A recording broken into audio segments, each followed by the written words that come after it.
My girlfriend Natalia and I decided to go to visit her mom, Larissa, in the countryside. It was a wonderful opportunity to relax from the hustle and bustle of the city and spend time in the fresh air. The village where Larissa lived was picturesque and peaceful, with green meadows and clear skies. We were welcomed with hospitality and care. Larissa cooked our favorite dishes, and we enjoyed the comfort of home. On our second day in the village, we were invited by Natalia's friends to a local celebration.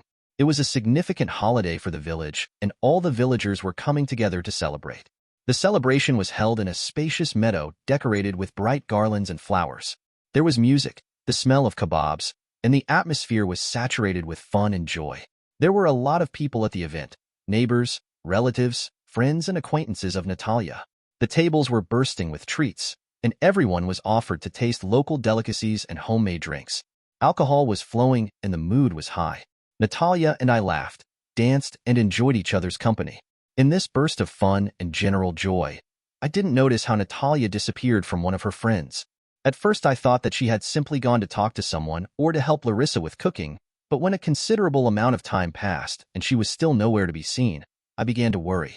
Instantly, I rushed out to look for her. My heart was pounding in my chest, and my mind was racing with all sorts of thoughts. I walked around the perimeter of the party, looking around every corner, hoping to find her among the guests. But she was nowhere to be seen.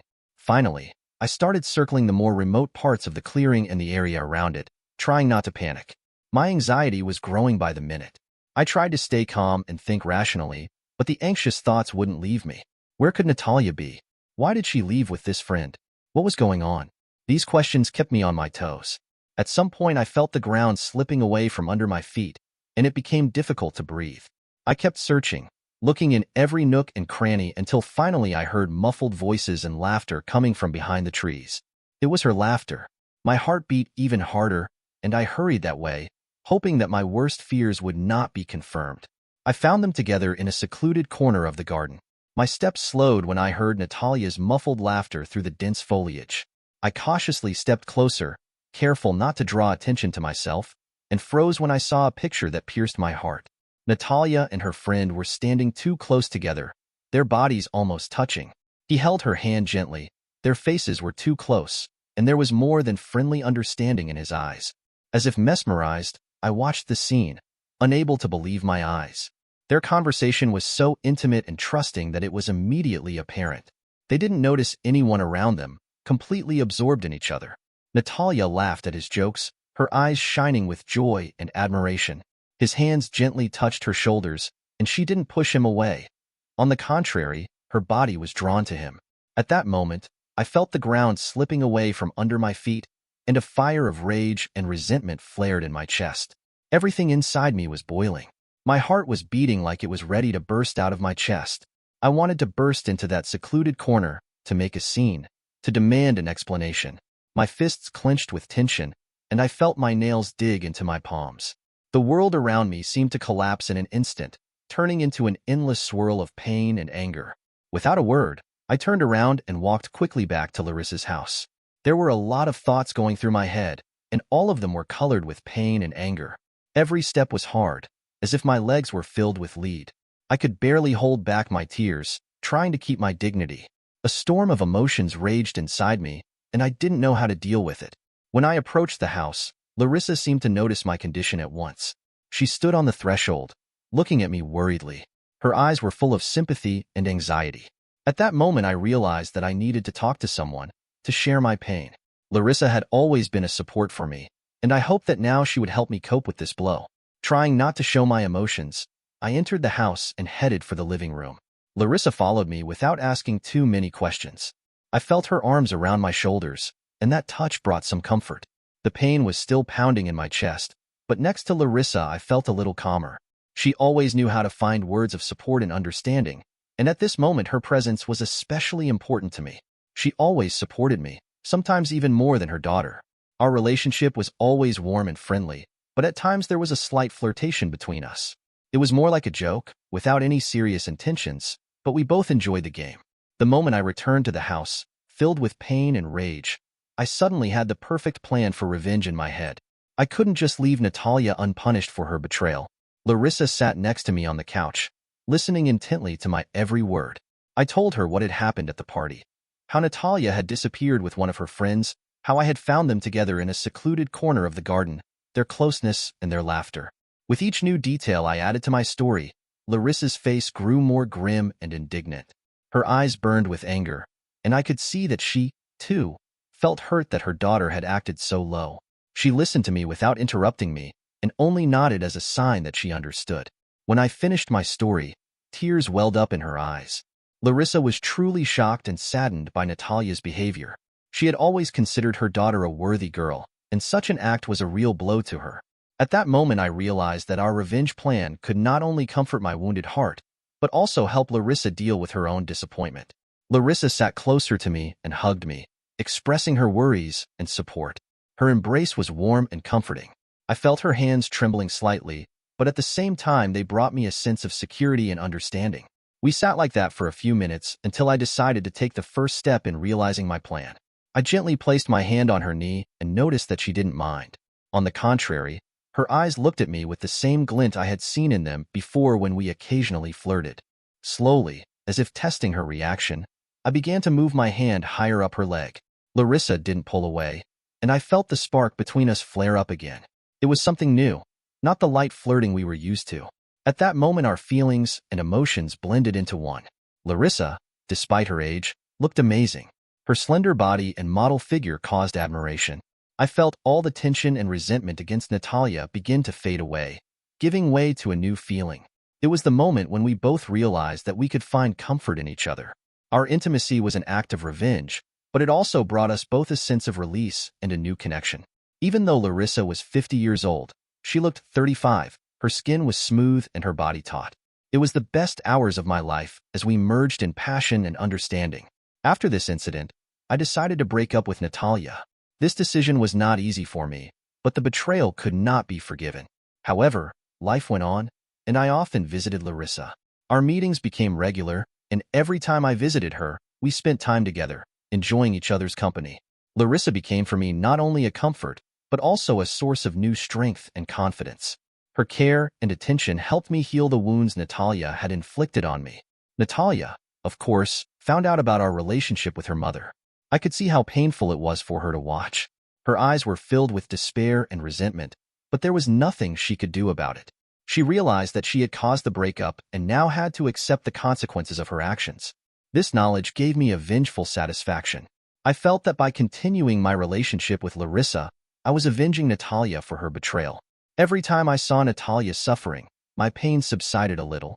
Larissa was not indifferent to what was happening either. She understood that our relationship was hurting her daughter, but she also knew that Natalia had to realize the cost of her actions.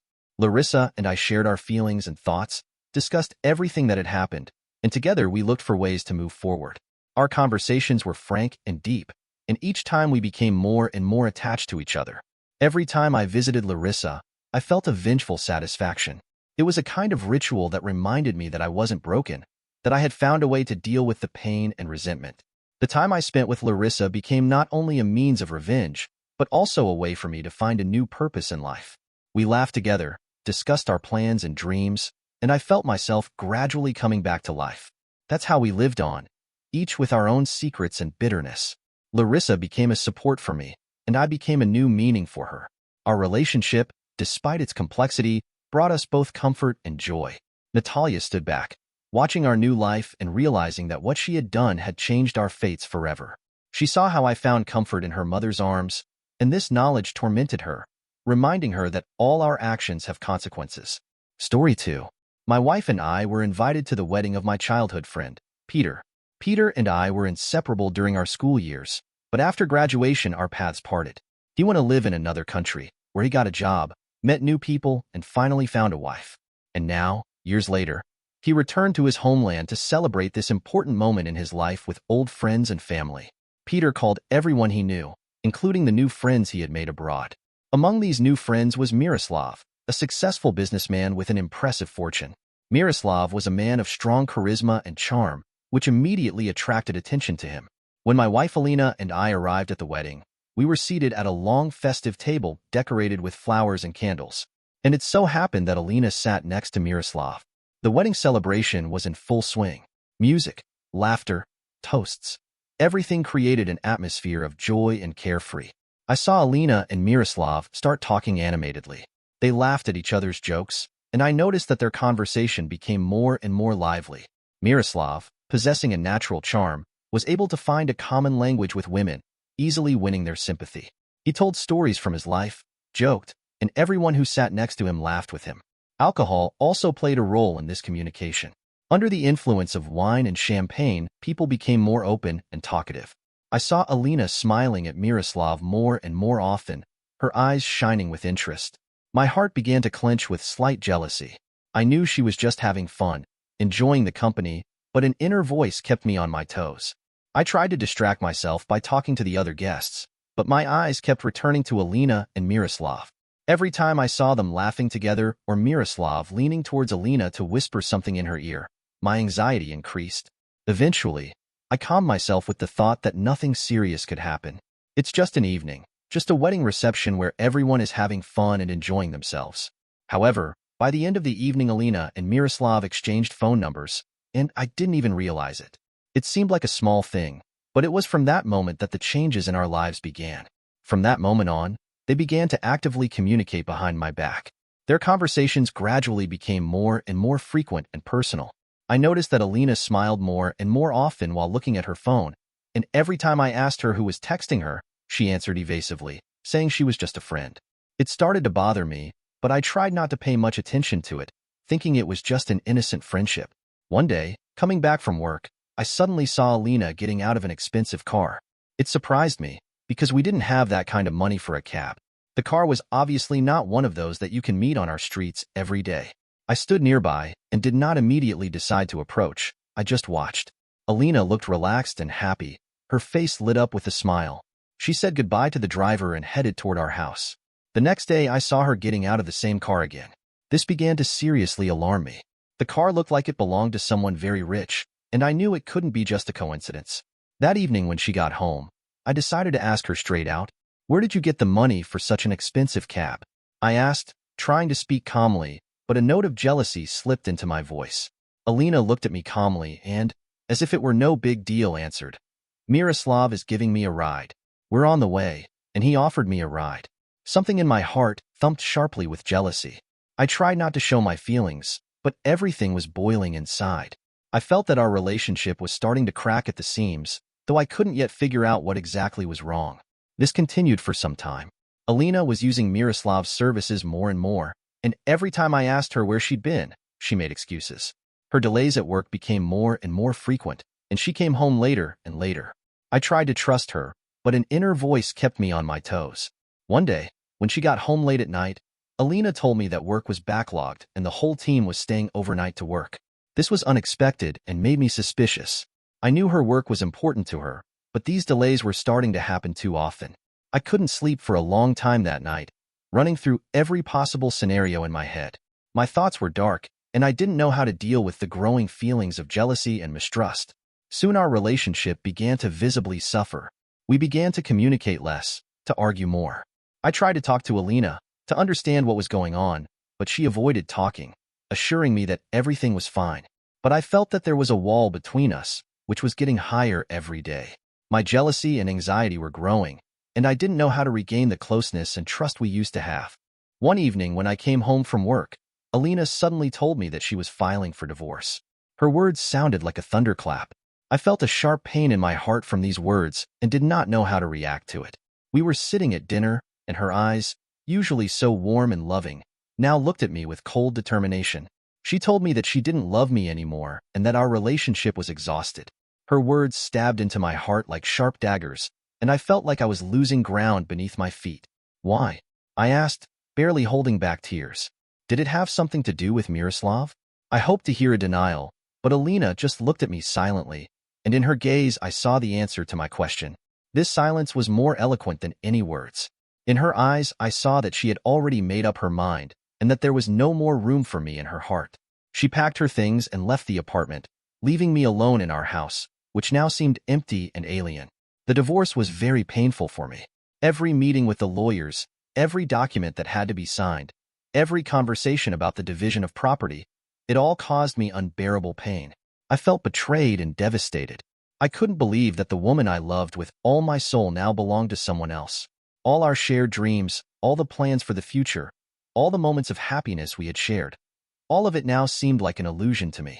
Sometime later I learned that Alina had married Miroslav. This news finally broke me. I saw photos of their wedding reception on social networks. They looked happy and carefree. Miroslav was holding her hand and smiles were shining on their faces. I felt my heart being torn apart. I couldn't find solace in friends or family. My soul was broken. In desperation, I began to drink. Alcohol became my only solace, my way to escape from the pain. I spent every night at the bar, drinking myself into oblivion, hoping to forget my suffering. But alcohol only made my depression worse, and soon I lost my job. My boss tolerated my tardiness and inadequate behavior for a long time, but finally he had to fire me. Without a job and a stable income, my life turned into chaos. In order not to starve to death, I was forced to take on various part-time jobs. I washed dishes in a cafe, unloaded goods in a warehouse, worked as a janitor.